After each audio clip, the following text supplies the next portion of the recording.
I have lived 71 years on this earth. I have buried my wife.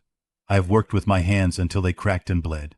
I have eaten simple meals and worn simple clothes and asked God for very little. All I ever wanted, the only thing I ever truly prayed for, was to see my son become a good man. And on the morning of March the 14th, I stood in a black suit that was 20 years old, holding a folded program with my son's face on the cover, and I thought, this is the worst day of my life. My name is Harold Eugene Whitfield. Most people call me Hal. My son, my only son, was named Daniel. Daniel James Whitfield. He was 43 years old when they put him in the ground. 43 years old, and they said it was a heart attack. Fast, unexpected, no warning. I got the phone call on a Tuesday evening. I was sitting in my kitchen eating soup, the same vegetable soup I make every week. My phone rang, and it was Serena, Daniel's wife, and her voice sounded strange, not broken, not the voice of a woman who had just lost the man she loved. Strange in a way I couldn't name yet. Harold, she said, Daniel is gone.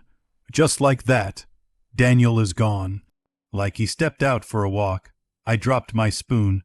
I sat very still for a long time, and then I drove 200 miles through the night to be with my family. When I arrived at their house, a house I had visited only 4 times in the 7 years since Daniel married Serena, no one opened the door for me. I stood on the front step and knocked twice. It was Serena's sister, a woman named Carla, who finally let me in.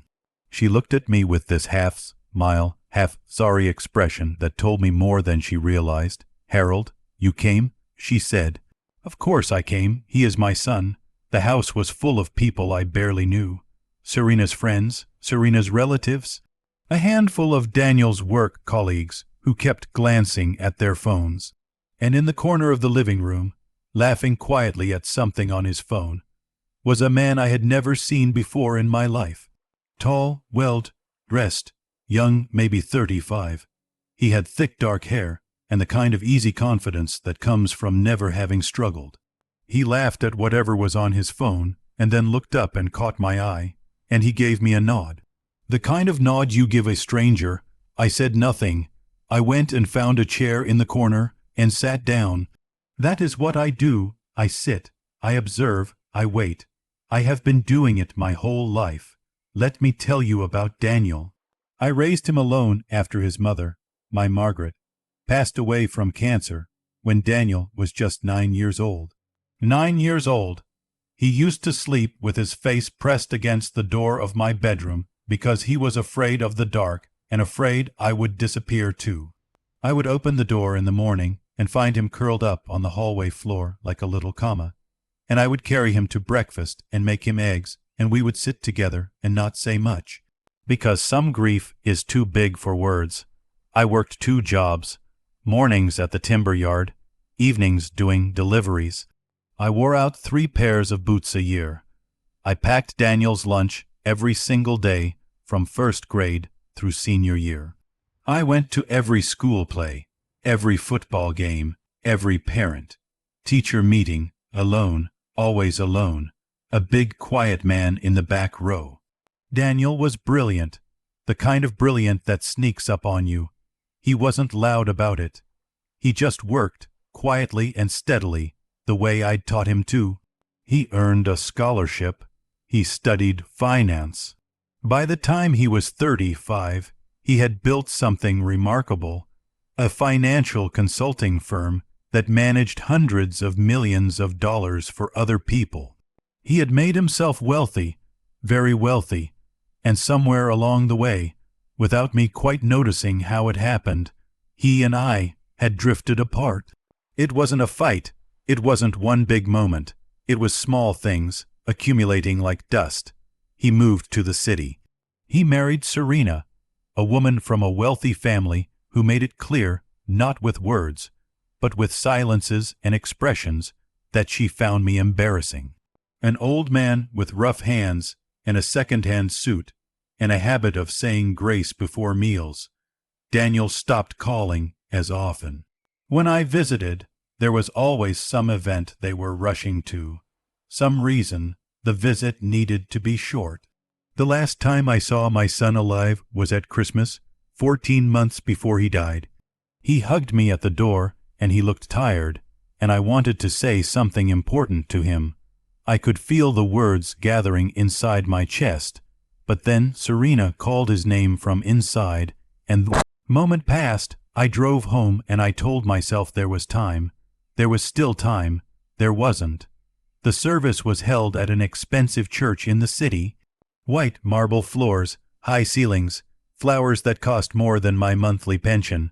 300 people, most of them strangers to me. I sat in the front row because I was his father. That was the only reason they let me sit there. I think because it would have looked wrong to put me anywhere else. Serena sat beside me in a black dress that showed her collarbones and very expensive jewelry. She cried beautifully. I noticed that. The tears came exactly when they should during the pastor's words, during the photo slideshow, and they stopped cleanly afterward. She pressed a white handkerchief to her face, and she accepted condolences from the long line of mourners, like a queen receiving her court. She did not hold my hand. She did not look at me. We sat 12 inches apart, and we could have been strangers. My son lay in a polished mahogany coffin at the front of the church. I could not stop looking at it. That box, that terrible, beautiful box. Inside it was the little boy who slept outside my door. The boy who used to ask me why the sky was blue and then argue with my answer. The young man who called me on his graduation day and cried and said, "Dad, I did it. I did it. I did it." I pressed my hands together in my lap and I breathed, and I did not cry. Not because I wasn't broken, but because my tears were private. They were mine. I would spend them later alone, the way I had always done everything. The eulogies were given. Serena spoke first. She talked about their life together, their travels, their beautiful home, their future that had been cruelly stolen. She was poised and eloquent. People dabbed their eyes. A man from Daniel's company spoke second. He talked about Daniel's genius, his integrity, his vision. No one asked me to speak. I had prepared words.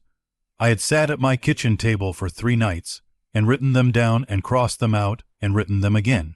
I had folded the paper and put it in my breast pocket, and it was there now against my heart. No one asked me. I sat quietly, and I kept my hands folded, and I breathed. This is the moment that changed everything. After the service, as people moved from the church toward the reception hall next door, the crowd shuffled and shifted. I was moving slowly. My knee has been bad for years, and most people passed around me like water around a stone. And then I felt someone lean close to my ear from behind, close enough that I could smell his cologne. Expensive, the kind of smell that belongs to a man who has never worked outside. It was the tall, dark-haired man from the living room, the one I didn't know. He put his hand briefly on my shoulder, not kindly, the way you touch a grieving father, but casually, the way you move something out of your path, and he spoke in a low voice directly into my ear. "Don't worry, old man," he said. "I'll make sure to spend his millions better than he did." And then he chuckled. A quiet, private chuckle. And he straightened up and walked away through the crowd, and I watched him go to Serena's side, and she glanced at him, and something passed between them. Quick, practiced, invisible to anyone who wasn't watching very carefully. I stood very still. Around me, people were talking, moving, blowing their noses, embracing each other. Music was playing softly from somewhere. The world was continuing. I stood still, and I thought about what that man had just said to me. "Don't worry, old man. I'll spend his millions better than he did." He knew about the money. He spoke about it with familiarity, with ownership, with the casual certainty of a man who had already decided something. I felt something move through me, not anger, not yet. Something colder and more patient. I folded it up and placed it somewhere deep inside myself. the way I had learned to do with difficult things. And I walked into the reception hall, and I found a seat in the corner, and I watched. I need you to stay with me here, because what I'm about to tell you is the part that no one, not Serena, not the man in the expensive suit, not one single person in that church, was prepared for. 20 minutes into the reception, the room was full of quiet conversation, the soft sounds of grief dressed in good clothes. There were caterers moving through with trays of small food. There was soft music. There was the low buzz of people saying he was so young and such a tragedy, and she'll be all right. She's strong. And then, from the front of the church, where the coffin had not yet been moved, there was a sound that didn't belong, a thud, then another, then a voice, hoarse, confused, terrified, but unmistakably a voice. "Hello, hello. Someone get me out, I can't." The room went silent the way a room only goes silent when something truly impossible has happened. Every single person froze, and then someone screamed, and then everyone was moving. I was already moving. I don't know how, my knee, my old slow body, but I was already pushing through the crowd before my mind fully understood what was happening. Because I knew that voice. I had known that voice for 43 years. 2 men had the coffin lid open before I reached the front. And there was Daniel, my son, alive. He was gasping, clawing at the sides, his face the color of chalk, his eyes wild and desperate and terrified. He was alive. He had been alive this entire time. Someone cried out. Someone fainted. I heard the sound of a body hitting the floor behind me. Serena made a sound I cannot describe, half scream, half something else.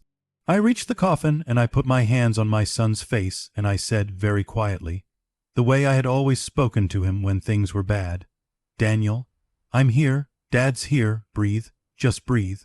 His eyes found mine, and for 1 second, just 1 second, he was 9 years old again, lying outside my door in the dark, and I was the thing standing between him and the terror.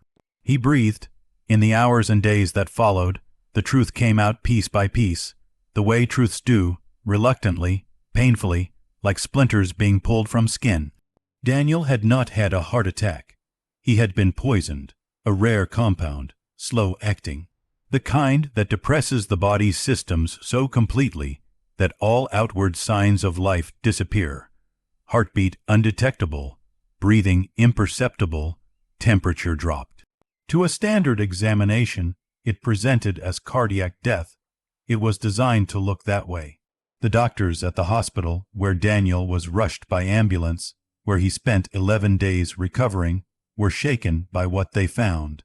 They said it was extraordinary that he had survived, that whatever dose had been administered had been calculated very carefully, enough to cause apparent death, not quite enough to cause actual death. He had spent 36 hours in that coffin, in and out of consciousness, unable to move, unable to cry out, until the compound began to metabolize and his body began, slowly, to reclaim itself. 36 hours, I cannot think about that too long. Now, the man in the expensive suit, his name was Marcus Drew, and he was not a stranger at Daniel's funeral. He was Serena's partner, had been for over 2 years.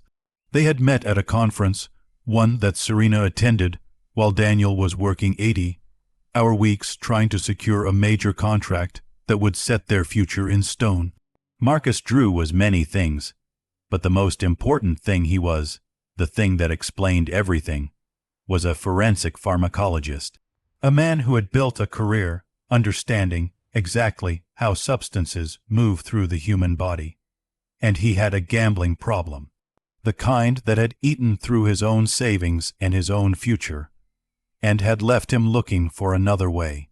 Daniel's firm was worth an enormous amount, and Daniel, in a gesture of love and trust toward his wife, had named Serena as his primary beneficiary. Everything, in the event of his death, would go to her. Marcus Drew had known this. He had helped plan for this.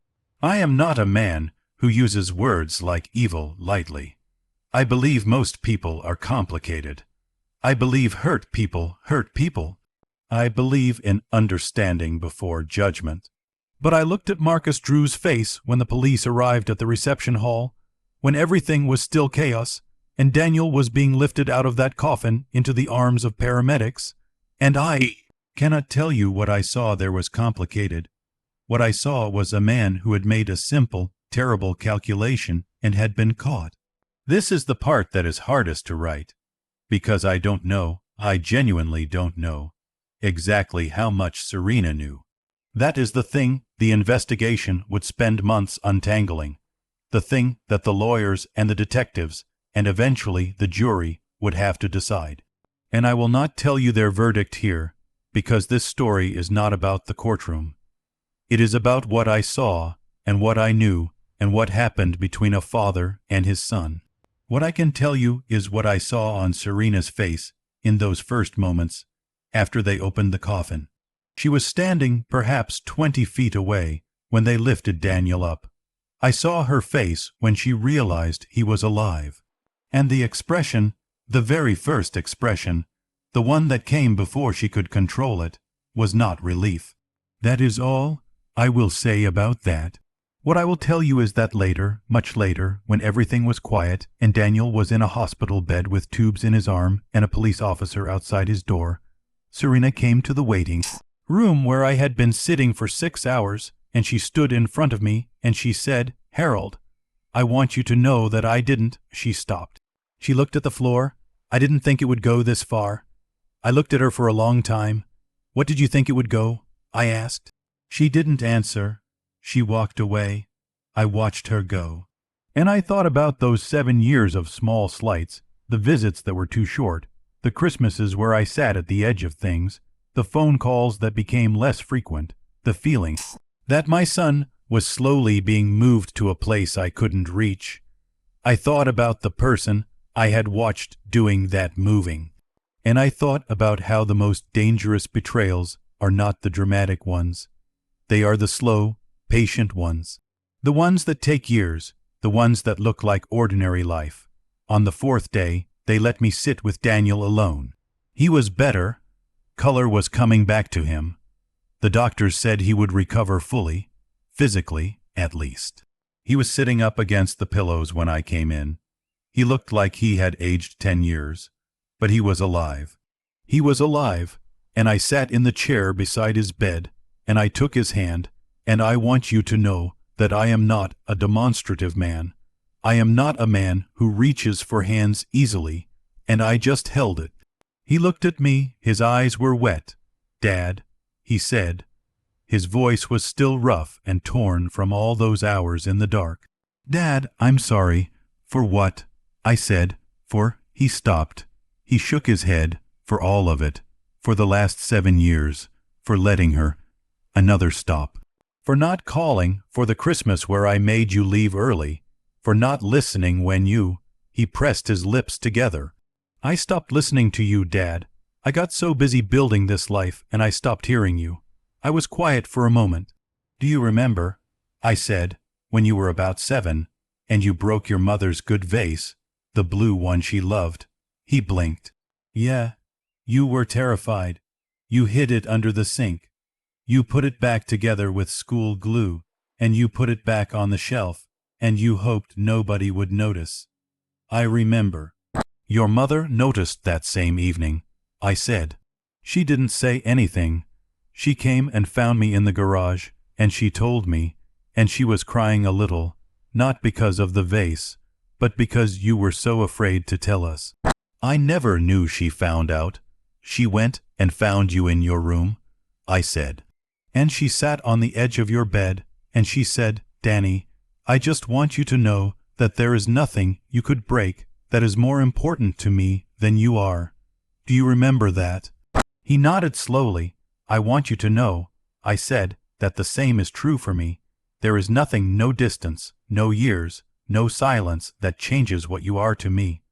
I squeezed his hand once. "But you have to stop letting people put you away, son. I nearly gave a eulogy for you. I nearly said goodbye." He broke then. fully and completely.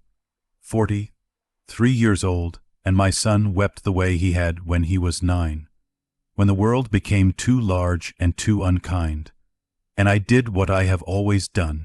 I sat beside him, I held his hand, I let him. When it was over, he leaned his head back against the pillow, and he was quiet for a while. "How did you know," he said finally, "at the funeral? How did you know something was wrong?" "I thought about the man. About the cologne, about the casual hand on my shoulder, about the words, 'Don't worry, old man. I'll spend his millions better than he did.'" "Because," I said, "grief that genuine doesn't make jokes." Daniel stared at me. "Someone said something to you," he said slowly. "Yes, what did they say?" I told him.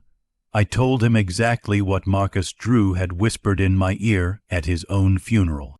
I watched my son's face move through a series of expressions: confusion, disbelief, understanding, and then something else.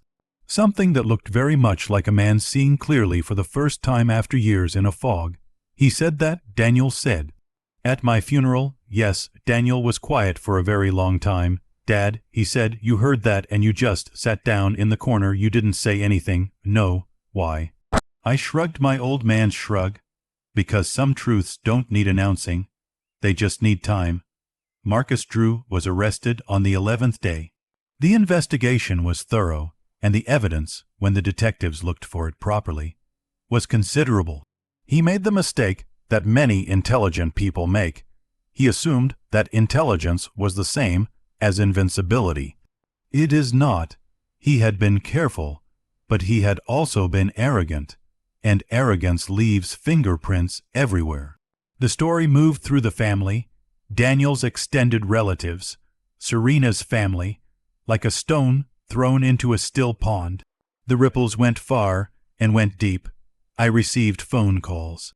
Daniel's cousin Raymond, who had never once visited me in the 15 years since my Margaret died, called to say how terrible this all was and how much he cared about the family. I was polite. I was brief. Serena's mother, a woman who had once said, within my earshot, at Daniel's wedding, that she couldn't understand what Daniel saw in that country background, called me in tears. She said she was horrified. She said she had never imagined. She said she hoped I knew that she had always respected me. I was polite. I was brief. 2 of Daniel's colleagues, men who had walked past me at the funeral without acknowledgement, came to the hospital and pumped my hand and told me what an extraordinary man I must be, what a remarkable father, how they could see where Daniel got his strength. I was polite. I was brief. This is the thing that happens when the world discovers you are not what it dismissed you as. Suddenly everyone remembers that they always knew. Suddenly everyone wants to have been on the right side. I have never had much use for that kind of company. There was one exception. Daniel's colleague from his early career, a woman named Patricia Chen, who had known Daniel when he was just starting out and still carried some of the young man I remembered, came to the hospital with a small bag of fruit and a card that had been signed by the junior staff at the firm. She came in, set the fruit on the table, looked at me, and said, "Mr. Whitfield, I just wanted to say, Daniel talks about you all the time. He always has. Whenever he needs to explain why he does things the right way, he talks about you." I looked at her. "He does," I said, "all the time," she said. "He says, I hope you don't mind me telling you this. He says his father is the most honest person he's ever known. He says you're the reason he has a conscience." She left after 20 minutes. She didn't stay long. She didn't need anything from me. I sat for a while after she left, and I thought about my son saying those words about me to someone else when I wasn't there to hear it, saying I was the reason he had a conscience. I thought about all the Christmases I drove home early, all the phone calls that rang out, all the visits that were too short, and I thought, we were always closer than they wanted us to be.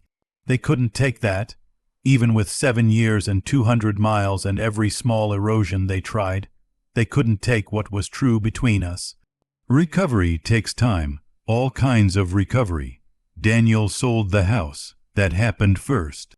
He said he didn't want to live somewhere that had been designed by a life he didn't fully choose. And I understood that completely. He moved into a smaller place, still nice, much nicer than my house, but simpler, quieter. He started calling me every Sunday. That was the thing that mattered most to me, not the visits, though those came too, not the long conversations about his business or what would happen with the legal proceedings. Just the Sunday calls. My phone ringing at 10 in the morning and Daniel's voice on the other end, and us talking about ordinary things, the weather, something I'd watched on television, some small thing that had happened in his week, ordinary things. I had missed ordinary things with my son. He came to stay with me for 2 weeks that summer. He slept in the room that used to be his, the same room I had kept exactly the same for 30 years. Same wallpaper, same small bookshelf, same window that stuck when the weather turned. He said walking in there was like stepping into a time machine. You kept it, he said, looking around. Of course I kept it, I said. He looked at me with an expression I will carry until my last breath. Of course you did, he said quietly. We cooked together. I taught him Margaret's vegetable soup recipe, which I had never written down because I never thought I'd need to. I thought I'd just make it until I couldn't anymore. But I taught him, standing side by side in my small kitchen, and he wrote it down on the back of a receipt he found in his pocket, very carefully, every measurement. He put it in his wallet when we were done. He showed me, keeping it safe. He said, "Good." I said, "I am 71 years old. My knees are bad, and my eyes need stronger glasses every year, and I make the same vegetable soup every week, and I go to bed at 9:30, and I am, by most people's measure, not a remarkable man. But I have learned some things that I want to tell you. I have learned that silence is not the same as weakness. I have spent my whole life being quiet, while louder people moved around me and over me and past me, and I used to wonder sometimes whether I should have spoken more. But I sat in a church at my son's funeral, and a man whispered something in my ear that revealed everything, not because he was careless, but because he thought I was nothing. And my silence meant he never saw me watching. Silence is not weakness. Silence is patience, and patience is just time waiting to become truth. I have learned that real love is not loud. It is not shown in the grand gestures. It is in the lunches packed every day for 12 years. It is in the door that you leave unlocked so your son can sleep in the hallway if he needs to. It is in the room you keep exactly the same for 30 years, on the off chance that he needs to come back to it. Real love is just showing up, day after day, quietly, without being asked. I have learned that wealth and respect are not the same thing. There were 300 people at my son's funeral who had never worked as hard as I have in their lives, and not one of them would have given the eulogy I never got to give. Not one of them would have meant it the way I would have meant it. Money can fill a church. It cannot fill a coffin with love. And I have learned the hardest lesson, that betrayal almost always happens slowly. It doesn't arrive all at once, in a dramatic moment. It builds over years, in small permissions and small silences, in doors that close a little more each season. The way to fight it is not to be dramatic in response. The way to fight it is to stay constant, to be the thing that doesn't move. Because when everything else falls away, the things that were true from the beginning are still there. I thought I knew how this story ended. I thought it ended at a funeral. I thought it ended with a box and a folded program with my son's face on the cover and a room full of strangers who didn't know my name. But it ended differently. It ended on a Sunday morning, 6 months after that terrible day, with my son sitting at my kitchen table with a mug of coffee and his sleeves rolled up and a pencil behind his ear. He was looking at some paperwork I didn't fully understand. something to do with the restructuring of his firm. He had asked my opinion on something the night before, some question about what was the right thing to do in a complicated situation, and I had given him my honest answer, the plain and simple answer, and he had nodded very slowly and said, Yeah, that's what I thought. I just needed to hear someone else say it. And I sat across from him that morning, and I watched him work, and I thought, this is it. This is the whole thing. This is everything I worked for. Not the money, not the house, not the 300 people in the church. This, a Sunday morning, a mug of coffee, my son alive at my table. He looked up and caught me watching him, and he smiled, that lopsided, slightly embarrassed smile he has had since he was 4 years old and got his front tooth knocked out by a bicycle. What? He said. Nothing. I said, you're staring at me, Dad. I know. I said, I'm allowed. You're my son. He shook his head, but he was still smiling. He went back to his papers. I made more coffee. There is a kind of person the world always underestimates. The quiet person, the humble person, the person who wears old suits and eats simple soup and doesn't fight for the seat at the head of the table. The world looks at that person and sees nothing, sees old, sees irrelevant, and the world makes a fatal mistake, because that person has seen everything, and remembered everything, and been everything: father, mother, provider, teacher, anchor, without anyone stopping to notice. Do not mistake silence for ignorance. Do not mistake humility for weakness. Do not mistake a simple life for an empty one. And if you have a father or a mother or anyone who has loved you quietly, without fanfare, for your entire life, someone whose calls you don't always return, whose visits feel like obligations, whose simple ways embarrass you in your new and complicated world, call them right now, because I nearly stood at my son's grave. And I know something that Marcus Drew, and his expensive cologne and his terrible confidence, never understood. The man with everything to lose is not the one with the most money. It is the one with the most love. He is the most dangerous man in the room. If this story touched your heart the way it touched mine, if it reminded you of someone you love or someone you should call, please subscribe to this channel. Every week, we share real stories about real people, about love and betrayal, and the extraordinary strength of ordinary hearts. Hit the bell, leave a comment, tell me, who do you need to call today? I'll be reading everyone.